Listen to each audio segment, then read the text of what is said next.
আমার দাদুর উপর বোম মারা হয়, চায়ের দোকানের চৌকাটে দাদুর চোখ দুটো পড়েছিল, সামনের বিস্কুটের দোকানে দাদুর কান দুটো পড়েছিল, সামনে কিছু দূর গিয়ে আর একজনের বাড়ির চৌকাটে দাদুর হাত দুটো পড়েছিল। মা, আমার দিদার কাছে তার স্বামীর সম্পূর্ণ দেহটা আসেনি। এই সিপিএম খুন করেছিল দাদুকে। সায়ন ব্যানার্জি, সব ব্যানার্জি তো আর মমতা বন্দ্যোপাধ্যায়ের পরিবারের লোক হয় না, তাই না? সব ব্যানার্জি এক নয়। সায়ন ব্যানার্জি যে দলটির হয়ে দাঁড়িয়েছেন, দেখুন আমি এখানে অনেক ছোট, আমি কম দেখেছি সিপিএম এর সন্ত্রাস, আপনারা অনেক বেশি দেখেছেন। আপনারা জানেন আপনাদের চুল এমনি এমনি পাকেনি, আপনারা দেখেছেন জীবন সংগ্রাম কি, এই সিপিএম কিভাবে মানুষকে, নন্দীগ্রাম তো এখানেই কাছেই, দেখেছেন কিভাবে মানুষের জমি দখল করেছিল।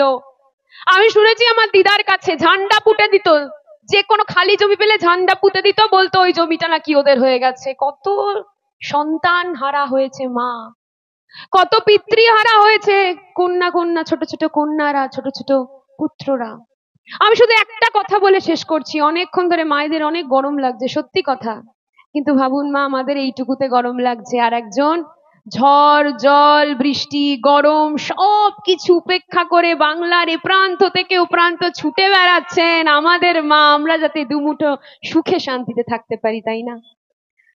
আজকে আমরা তো এই সিপিএম এর কাছে, সিপিএম ভোট চাইতে এলে প্রশ্ন করতেই পারি। কি প্রশ্ন করতে পারি? কোথায় ছিল 34 বছর এই সায়ন বন্দ্যোপাধ্যায়রা?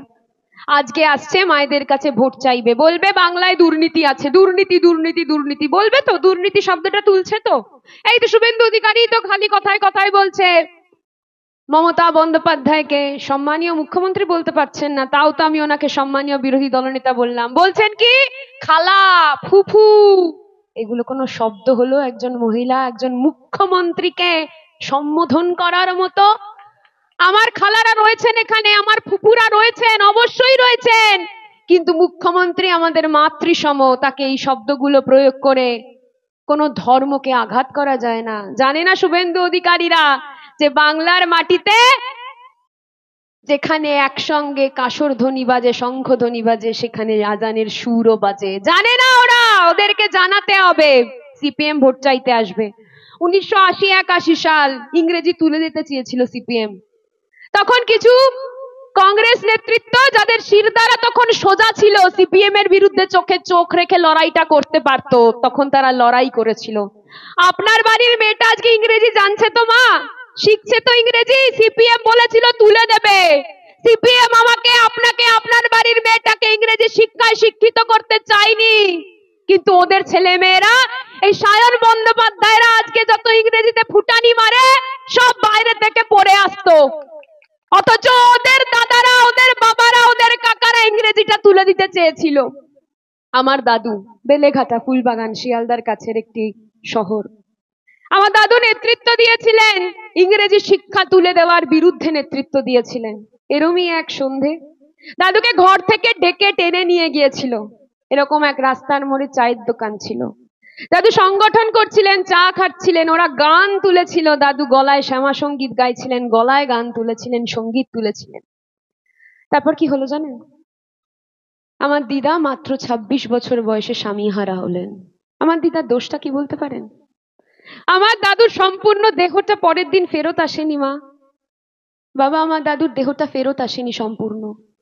আমার দাদুর উপর বোম মারা হয়, চায়ের দোকানের চৌকাটে দাদুর চোখ দুটো পড়েছিল, সামনের বিস্কুটের দোকানে দাদুর কান দুটো পড়েছিল, সামনে কিছু দূর গিয়ে আর একজনের বাড়ির চৌকাটে দাদুর হাত দুটো পড়েছিল। মা, আমার দিদার কাছে তার স্বামীর সম্পূর্ণ দেহটা আসেনি।